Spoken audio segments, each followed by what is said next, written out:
One of the key things I personally believed in was the concept of not having hierarchical management. The idea that I have a manager, my manager has a manager, he has a manager, and we go all the way up to 10, 12 layers of management. That if I want to speak to someone even 2 layers above me, it's going to be very difficult to bypass your manager. And it's just, I don't think it works in this modern age. You want everyone to talk to everyone at any point in time. Everyone should raise different points with everyone. And we shouldn't really, as an organization, put any barriers to that. Today, I'm learning from Mohamed Mostafa. He's the CEO of TechLabs London, the team behind iProperty Cloud, a housing management platform built on the Microsoft Cloud. Mohamed founded TechLabs in 2016 and today has 75 people in the UK and Egypt.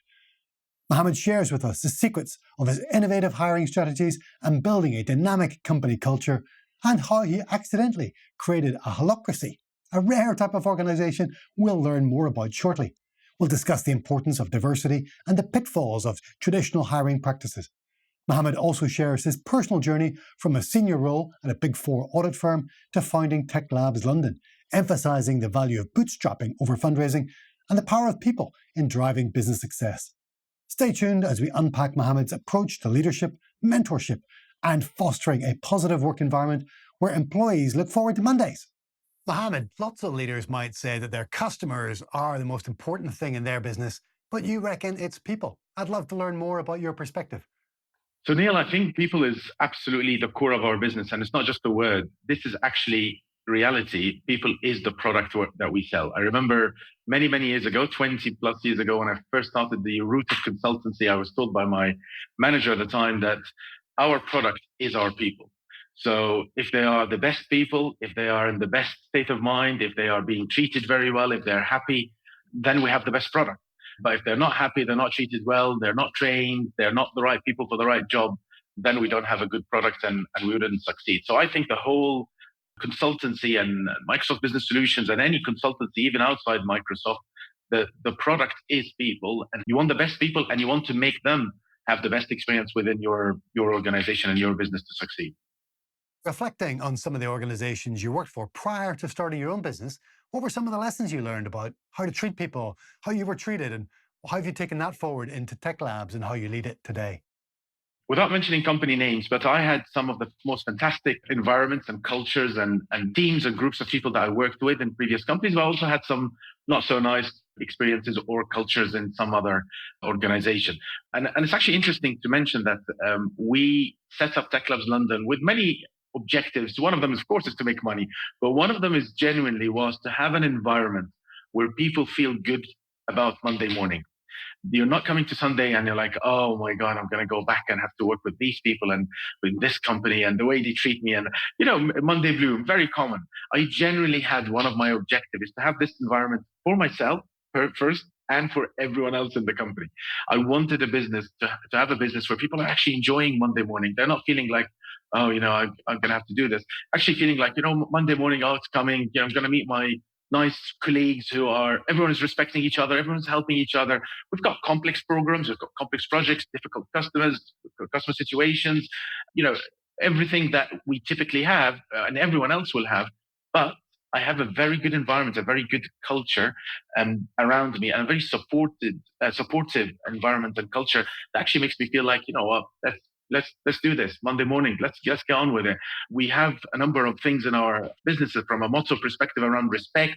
We have a very flat hierarchy, for example, and maybe we want to talk about this at some point. We do something called holacracy, and instead of the typical way of management, our management style is, or our organization is applying holacracy, and that really works very well for people. Well, I've heard of holacracy. I remember reading Ricardo Semler's book, Maverick, and that sounded to me like a holacracy. I think Zappos and a couple of other organizations have applied it. It's a management idea that some people have experimented with, but I don't think it's ever really become mainstream. So can you explain the concept a little bit further and how it's working for TechLabs London? So like Agile, and you're the master of Agile, not every project is 100% Agile, right? So there's always going to be an element of waterfall, an element of not pure Agile as we would all want to do it. But Agile is an aim. So again, similar with holacracy is very similar. I don't think holacracy is, first of all, I think it's a framework. I don't think it's like A, B, C, D, E, you have to do this, otherwise you're not doing holacracy. But also it is something that you aim for if you believe in it, and you can apply a lot of it, but you don't have to apply everything. So one of the key things I personally believed in was the concept of not having hierarchical management. The idea that I have a manager, my manager has a manager, he has a manager, and we go all the way up to 10, 12 layers of management. That if I want to speak to someone even 2 layers above me, it's going to be very difficult to bypass your manager. And it's just, I don't think it works in this modern age. You want everyone to talk to everyone at any point of time. It doesn't mean that everyone is people with more experience. Of course, maybe their time is more valuable, or the time is much more limited than people who are maybe just fresh juniors, started out of uni or out of school or something like this. But everyone should be able to talk to everyone. Everyone should raise different points with everyone. And we shouldn't really, as an organization, put any barriers to that. So as part of this, we thought we don't want to have this hierarchy, but we also, I can have a project manager who's doing a very good job on a project, but he's only working on that project 3 days a week. He can be helping out with things like marketing. And maybe he's talking to a customer on application support. And another consultant, he's a delivery consultant, he knows Dynamics or Power Platform very well, but he's doing 3 days a week because the project is coming to an end. I can put him 1 day on doing some support, or I can put him 1 day on giving us some ideas on marketing, or helping out with sales, or even doing pre-sales, or that idea of circles of interest or groups of people that are working on different things. So I am part of a group that is marketing. I'm also part of a group that is delivering of Project X. But I'm also part of the group that is coming up with new ideas for area B and initiative C, and loads of different things that's happening. It also keeps employees engaged, right? So if I am only doing delivery, which a lot of us, I spend a lot of my life working on a single project 5 days a week, 9 to 7 or 8 or 10 sometimes, Monday to Friday, sometimes Sunday afternoon to Friday evening, because we have to travel to the own customer site. But I did nothing else with this organization other than going to that customer all week. It gets boring, right? But when I'm engaged in lots of different things, I'm getting involved in marketing, I'm being asked to help in pre-sales, I'm doing a little bit of application support, maybe training, internal knowledge transfer. Someone has come up with a new idea, and we have forums internally for people to come up with ideas. Product development, we have our own product, our ISV solution. So all of these kind of groups of interest, I can exist in all of them at the same time while still doing my job. And I'm enjoying my time, and I'm very productive to my organization, but I'm also learning something new. I'm doing different things. I'm kept interested and excited. So it strikes me that the old notion of departments you don't really play with. Instead, you've got these groups of people who've got common interests and sets of skills, and aspiring sets of skills as well. And they come together to meet a goal, whether it's a marketing objective or product development or whatever. Departments seem fluid. Your job descriptions must be the same, rather than a list of bullet-pointed responsibilities. These are the things I've been hired to do, and you can't ask me to do anything else. Yeah. You have to negotiate a new job description with me, and I might bring my union representative along to that meeting. The next meeting. You've got none of that, right? It sounds quite fluid. You find that people need to readjust to your culture when they come from organizations where there is a lot more structure and rigidity. Absolutely. So first of all, during the interview stage, if we're in an advanced stage with an employee, we explain to them, or a potential candidate, we explain to them how we work. We tell them that do not expect a line manager that checks on you every day in the morning at 9 o'clock and make sure that you're there until 5 or 6 or whatever. You don't have that hierarchy. You can talk to anyone at any time, and everything else we discussed. But people at the beginning, they say, oh, it sounds great. But then when they join, there is a little bit of a culture shock.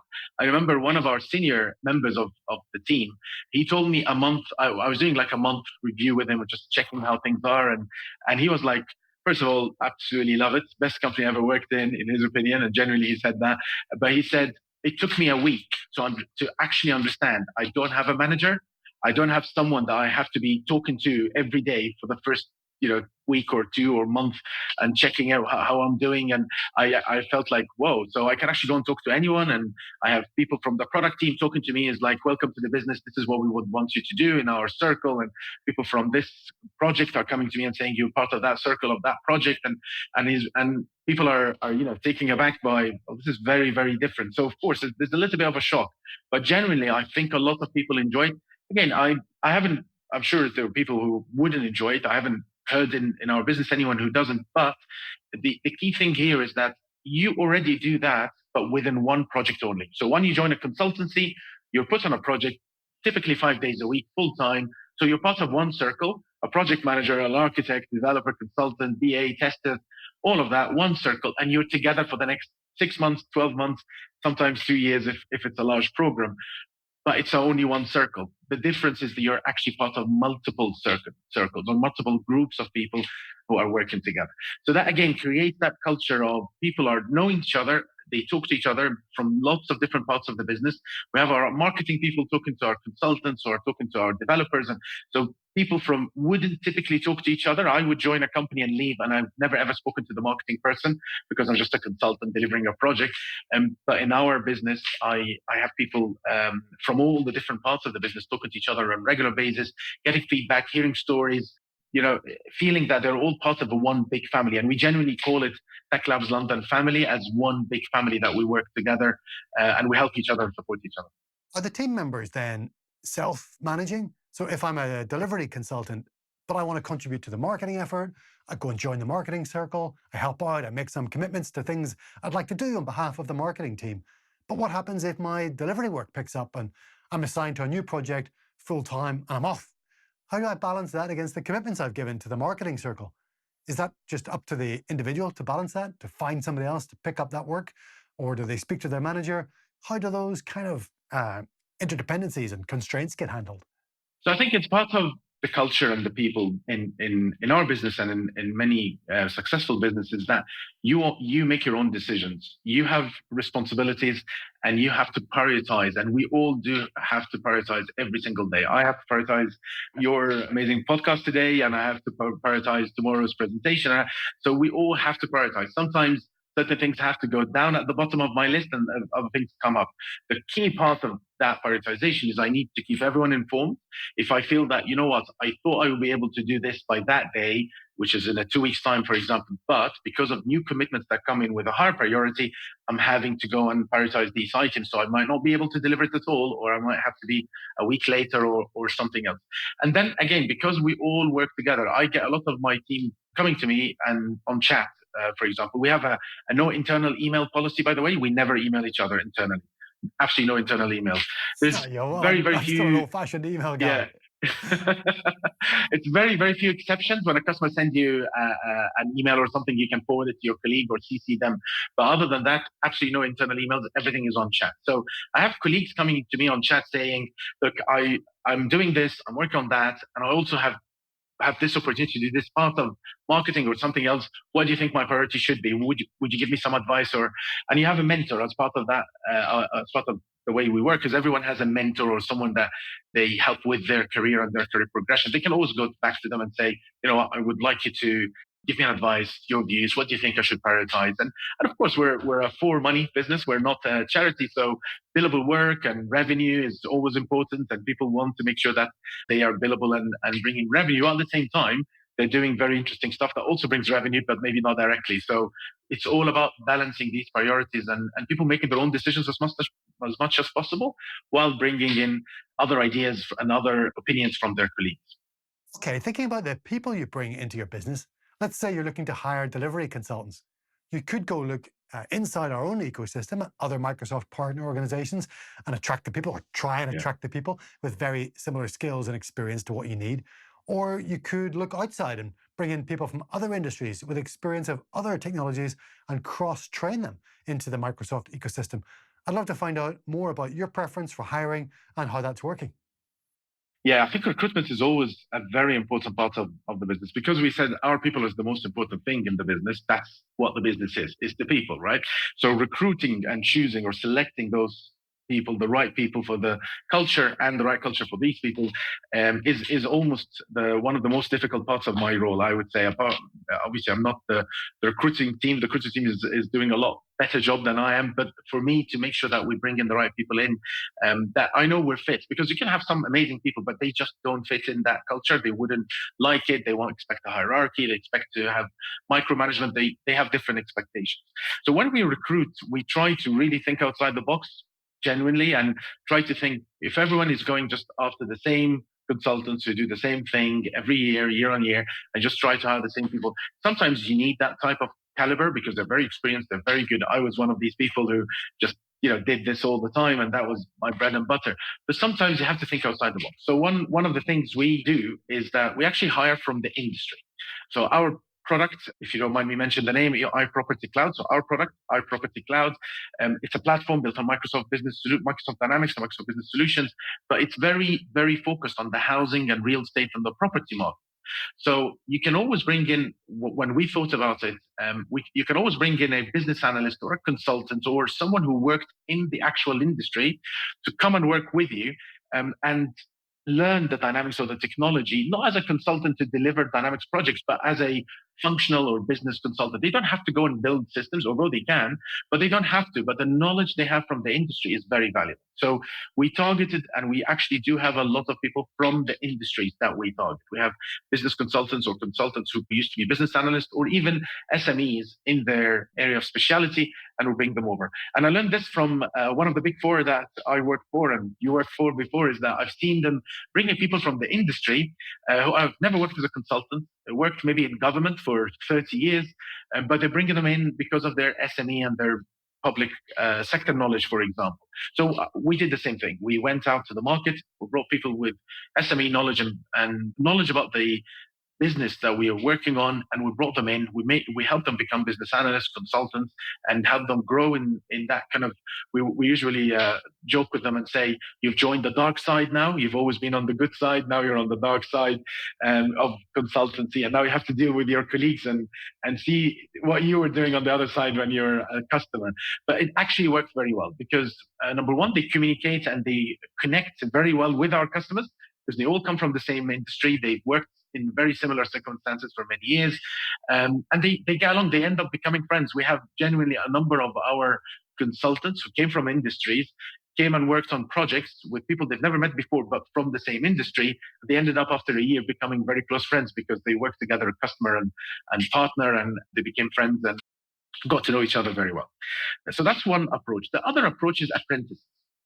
So we have targeted, you always go after the experienced people, but you've never actually thought that maybe if you bring in someone who's very junior, even an 18-year-old who just left university or left school or just finished A-levels in the UK or equivalent anywhere in the world, you can have this person shaped to be a very good consultant with very good skills in very short amount of time. Because the difference of the young person is ready to be shaped in terms of knowledge and experience and gaining and absorbing things around them, if you choose the right person, of course.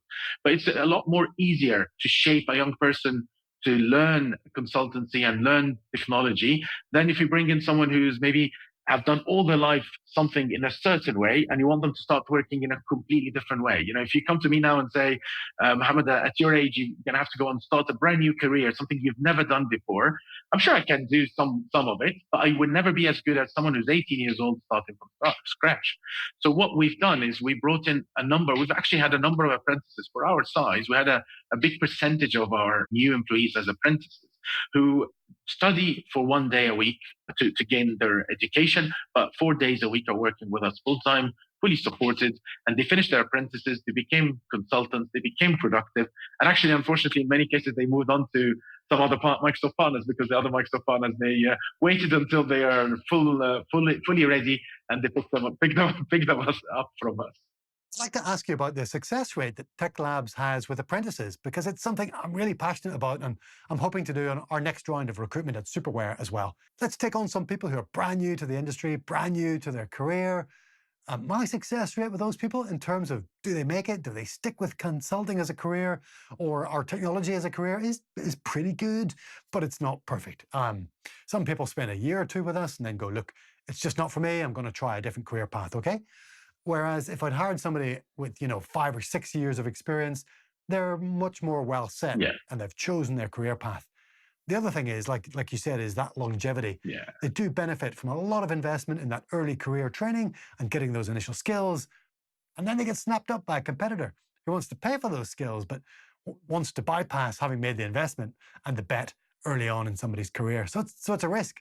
It's good to hear that it's working out for you because it's something I want to do more of. So that gives me a lot of encouragement. Yeah, it does. And I have to say, again, it depends on how you see what is success? You've mentioned two parameters, which I completely agree with. Number one is they continue as a consultant. And I think in our case, every apprentice we had, 100% they continued as consultants, whether with us or with someone else. But in terms of how long they stay with us and the return on investment for us, that's where, to be completely frank, is not a very clear success in my eyes, at least. So we had people who stayed for 3.5 years. We had people who stayed for 2 years. I think the longest was 3.5, and the shortest was 2 years. You can't see this as good enough. I would hope that we would have people staying for 5 or 6 or continue all their career with us. But I think, again, the young people want to try and explore different companies and different businesses. So it comes in another competitor, offers them a lot more money and show them a lot of the benefits they think they will get, and they make a decision quickly to jump. Unlike someone who's established, they've been around, they know that not all promises are true or happen, or it's not a bad intention, but not everything is 100% true. So or 100% applicable, if you like, and they stick around because they like the culture. They're staying for the culture, and that's really the key thing: is how we can create this fantastic culture for our business where people can stay, including the apprentices and people who are young, but of course for the more experienced people, who we have a very good retention rate. Tell me about the questions you use or what techniques you use during your recruitment process to find those people who are going to be a culture fit. Because I find if I do a lot of the recruiting, I end up selecting people who I relate to in an interview. And then we end up with a very narrow set of experiences and cultures. I'm always trying to find people who are not like me. And it's quite hard as an interviewer to engage with people who've got completely diverse backgrounds, languages, orientations, and to keep an open mindset. How do you and your recruiting team make sure you bring in people with the right culture fit without recruiting clones who are like everybody else in the organization? Yeah, that's a very good point. And I think I had training back in the days before TechLabs London on how people actually try to recruit themselves. Every time you go on an interview, typically every person would try to be like, is this person as good as I am? And then they're trying to bring that person, or is he the same background, or is he similar interest, or you're trying to connect to them. And if you feel that they're very close to how you think you are, then you end up recruiting them, and that's wrong. Because number one, that diverse type of employees, and we talk about everything, including the background around business. For example, I told you, if everyone is background as a Microsoft Dynamics consultant all their life, that's all of us are just one background. But if you bring people from the industry, that itself enriches the business and helps a lot with our delivery and our projects and our success.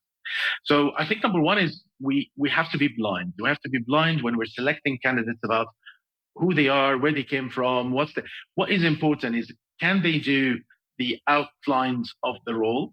And I say the outlines, not the exact job description, and I'll come to that in a moment. Can they do the outlines of the role? And as a culture, would they fit in our culture? In terms of, and when I say culture here, our culture is, are they going to accept not having direct line management all the way, as I mentioned before, or micromanagement approach, which I dislike, but some people really need. But also, are they willing to work in an environment where I could be doing 5 days a week on a project, there's someone else in another project needs some help, I'm going to drop what I have, unless it's urgent, but I'm going to drop what I have for a couple of hours, and I'm going to go and help my colleague, because that's part of our ways of working. I'm happy to work in an environment that is very different, holacracy, as we talked about, or the seniority. There's seniority is there, but you don't have that seniority. Like, I can be a very junior person, and the CEO of the business saying, how about we go and do X? And I can say, I think we should do Y. I don't think we should do X. That kind of environment is different, and it's difficult for some people to accept. So that's what we look for. Can they fit in that environment? Do they have that flexibility and flexible mindset to join a company like ours and work with us like this? But then the background and the other backgrounds, ethnicity, religion, color, all that kind of stuff, we have to be completely blind. And when we say completely blind, we're not just saying words. Generally, we don't even care who that person is or where that person is. What is important is, would they fit that culture? Would they be able to deliver this role? And then the point around the outlines of the role, of the job, is very important. And we interviewed a lot of people. We interview and we try to hire. When we do an interview for a role, we could interview 100 people and we hire 5, for example. We literally, our rate is almost 5% of over the last maybe 5-6 years. We have a whole database of our candidates, and we really want to get the best of the best. So one of the things I've found is, if you have a role in your mind as a hiring manager or as a group of, because we're always a circle, not one person, but if there is a circle that is hiring a business consultant role and we want someone with specific experience, specific knowledge, specific years of experience, and then you get a number of candidates. Not all of them tick every single box. If you only look at the ones who tick all the boxes, you might miss out on someone who's actually really great. You might not tick all the boxes for this role, but they tick 2 boxes in this role and 5 boxes in another role. And you actually end up having one person doing almost like two, still 9 to 5 and 40 hours a week, but they're doing almost 2 jobs, right? Because you can hire someone who, for example, a consultant, but has a marketing background. So, but you know what? We wanted someone who's very good in Dynamics, but they haven't done Dynamics before, but they know marketing very well. And we want a Dynamics consultant who can deliver Dynamics marketing and customer insights projects. And also because he's a marketing person before, he might help with our own marketing initiatives and come up with ideas. So he's helping with our own marketing. He's helping with delivering projects. He actually have knowledge about the industry. So not everything that we think we want has to be ticked in an interview. So in that case, we put the outline, a number of expectations from the role. But even if someone doesn't meet all the expectations, but they have a very promising kind of CV, we still go through the interview process. And in many cases, we hired people that at the beginning we thought, we don't think he's a perfect match or she's a perfect match. But actually through the interviews, like, this is perfect. And you know what? We're not going to hire just one person. We're going to hire 2. We're going to hire him or her because they tick almost 2 jobs. And we're going to hire the person who was a perfect match, for example, because we still need that role. So I think being open in your recruitment to people who might not be ticking every single box is really a winning strategy for us. And it helped us a lot over the past few years. Yeah, can I circle back on this idea of industry experience for a second, just to pick your brains and ask for some personal advice, really? Our product development team isn't at the stage where we can justify hiring somebody out of industry and giving them a full-time role. We just haven't got the budget for that yet. We're not quite there. But we do need more industry experience as we're building our product. So what we've been doing recently is just advertising for industry specialists to join us on a 1-hour feedback session. We talk through some concepts. We might show them a demo or some prototypes, or some screen designs, just to get their feedback. We ask them, what's good, what's missing, and we compensate them for that, either a gift card or a charity donation, something like that. And we're finding it's definitely not as good as hiring somebody out of industry to come and join us, but it's kind of good enough, and we're getting enough industry feedback and input into product development so that hopefully next time we have a demo in a real sales situation, we're talking the right language, we're emphasizing the right features, we're talking about the appropriate outcomes and the business benefits. Have you ever taken an approach like that? Bringing in some expertise in very short term, even for an hour or 2, and paying for it? Yeah, absolutely. And we've done that on the business, especially on the industry and knowledge point of view. So, for example, to give you an example from our product, so we do compliance as part of iProperty Cloud, and compliance is a very complex subject. Or we do certain things around repairs for properties, and there are certain areas of expertise. Sometimes those type of SMEs, subject matter experts or industry experts, they wouldn't want to go and work full-time for a consultancy that is just delivering a technology in their industry.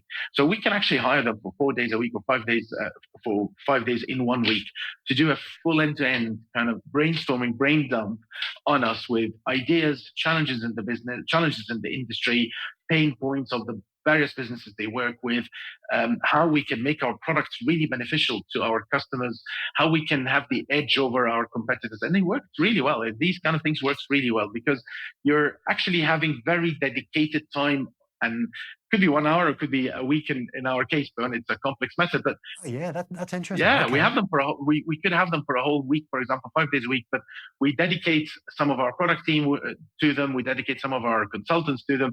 We just do nothing other than knowledge sharing, understanding everything. Really get them to give us as much knowledge and information as we can, and it continues as a very good relationship in the future because they would go and typically they are independent consultants. They would go and work with other customers or other consultants. So we have a good relationship for the future. But we also do something else that you might be interested. We haven't done it yet, actually. It's a new idea that we're planning to do. I'm going to share it with you, and it's not something I'm going to do it to help the community, not really to. But I thought it's a genius idea. Is we're actually thinking of hiring an apprentice, and rather than hiring them with us, we're going to hire them with us, pay them the salary, but we're going to place them at a customer. With a prospective customer or an existing customer? An existing customer. So that existing customer would need, for example, someone to help out on certain business activities. But those business activities is exactly what we're building our product for. So if we can go and put that person with the customer for a 3 month period, for example, completely for free, working with the customer. So yeah, we help our customer out. He or she is already gaining a lot of experience about that industry. And then they come back and join us. We've already got someone, I'm not going to say an expert, but knows exactly how it works behind the scenes, right? So we're starting to think in some cases where, for example, we have a large council that we are looking to start working with. We're going to be placing one of our apprentices instead of us with us in their own offices. And that apprentice can then go and work with that customer and then join us after 3 months or 6 months. And I'm pretty sure after 3 months, the customer would be like, can you actually keep them and we pay you for them as a consultant working with us. But if not, we would very happily have them back with us on site, but working with us and giving us the knowledge. Genius. So you're going to give them some training in your technology, but your customers also training them in the industry. Yeah, and they're having a free resource. Genius idea. I love that. I'm going to take that one back. Thank you very much. You're welcome. Thinking about the holacracy idea, where it's quite a flat structure, Mohamed, how do people in your organization get promoted compared to massive organizations like Microsoft with 200,000 people, probably more than that, where there's lots of opportunities for people to get promoted. I'm sure there's 50 levels between a new recruit and the CEO's office. In TechLabs London, it's probably not. It sounds like you're flat, maybe 4 or 5 levels. How do you promote people? Don't confuse the promotion and the job title with the flat structure. So we still have developer, senior developer, technical lead, solution architect, and they are different levels, but that's not a management structure. The solution architect is not the manager of the technical lead, and technical lead is not the manager of the developer. Or in project management, the project manager does not report to a senior project manager, but we do have a project manager and we do have a senior project manager. It depends on their experience, and it depends on a number of criteria for each role. So to give you an example, so we've set the criteria to be a technical lead in our team. And as you might know, we have obviously head office in the UK, but we have an office in Dubai, Abu Dhabi, and Cairo. And in Cairo or in Egypt, things are done differently, right? So they could be a senior developer after 3 years of working as a developer. In our case, you must be a lot better than that. So we had situations where someone who's a senior developer in a competitor joining us as a developer happily, because they know that they're going to come in, learn the latest and the greatest technology, and when it is the right time, they become a senior developer. So we put in the criteria to be a technical lead. For example, one of the criteria is that you need to be able to run multiple projects at the same time, act as a mentor to the senior developers and the developers underneath. So that's the first thing, is defining that criteria.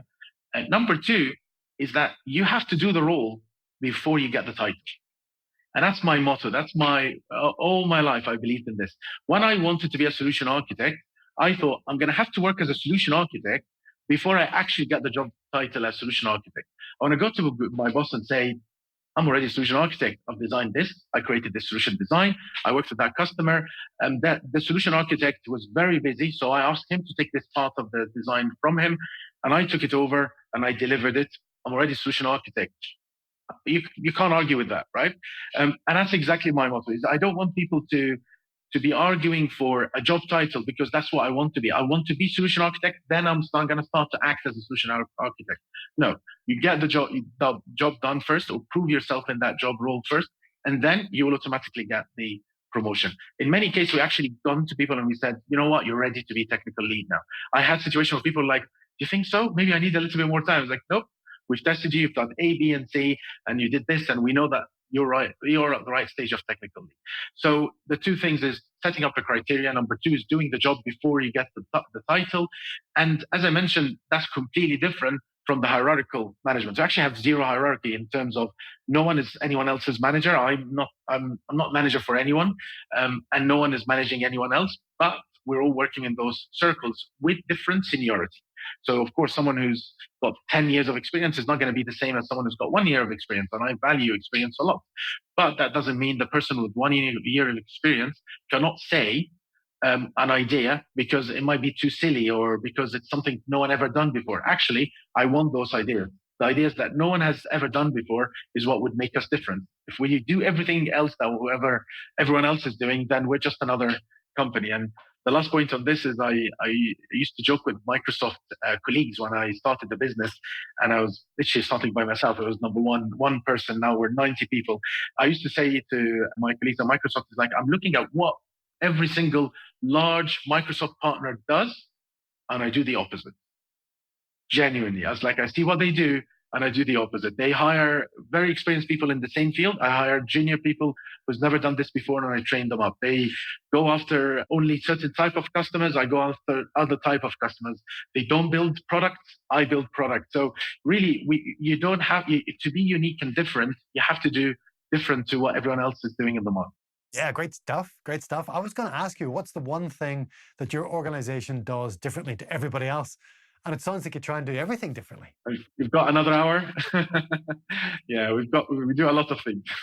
Mohamed, I've got one final question for you. Given your focus and your passion for building a great culture and recruiting great people, do you have a favorite interview question that you like to ask all candidates, and you use as kind of a yardstick for measuring whether or not somebody is a good culture fit? Start of the interview, I say, tell me something I haven't read in your CV, because you've given me your CV. It's all focused on the role and the job and what you can help, the business with and your experience. But I want to know something that it's not on your CV. And based on these answers, you can get a feel of the person and how they fit in the culture, because they might have an interest that is completely not related to work, but it's actually a very good fit. So, they like to do charity work or go on marathon, or they are very active in sports or whatever, something that is not on the CV, but it's something that is actually very interesting. It shows that person type of personality to some extent. Not, you wouldn't know everything, but it gives you a feel of what type of person you're talking to. So it's my favorite question is, tell me something not on your CV. And is that where most people go? They go to hobbies and interests and tell you a bit more about their personality? A lot of people go on hobbies and interests. Obviously, very, very different type of interests. But some people actually use this information for a gift after they joined us, for example, and we do something for them. Someone likes a car and you buy them something for their car, or certain things like this. So it actually helps build the relationship with the person if they do end up joining us as well in the future. Awesome. I appreciate that tip. Thank you very much, Mohamed. Thank you. Listen, it's been amazing having you on the show. Thanks so much for joining us. Thanks, Neil. Amazing. Thank you very much. In our discussion today, Mohamed shared some invaluable insights and strategies on building a successful team and a thriving business culture. Here are my 3 key takeaways from this episode. Embrace diversity in hiring. Mohamed emphasized the importance of moving beyond hiring consultants with similar backgrounds to your existing team. A rich mixture of cultures, experiences, and skills not only enriches the workplace, but also significantly improves delivery. He advocates for a hiring process blind to ethnicity, religion, and personal background, focusing instead on cultural fit and qualification. I'm going to review Superware's hiring practices to see how we can embrace more diversity. Invest in apprenticeships. TechLabs London places a high value on trainees, bringing in young recruits and training them in technology and consultancy. This approach not only ensures talent, but provides fresh perspectives. While apprentices sometimes do move on to other Microsoft partners, their contribution during their tenure is invaluable. Superware has already connected with a local firm that provides basic IT career training and places apprentices, and we're hoping to hire 2 more trainees in the next couple of months. Foster a dynamic work culture. TechLabs London has done away with strict hierarchies and promotes a fluid structure where employees can engage in multiple roles and projects. This holacracy structure, along with cross-departmental collaboration, ensures a vibrant work environment where innovation can thrive. I'm going back to reread Ricardo Semler's Maverick and see how we can break down silos and enrich our culture. I hope you enjoyed this episode of Practice Leading and found it just as inspiring as I did. Are we already connected on LinkedIn? I hope so, but if not, please send me an invitation to connect and let me know you listened to Practice Leading. I'd love to be a part of your network. Until then, keep experimenting.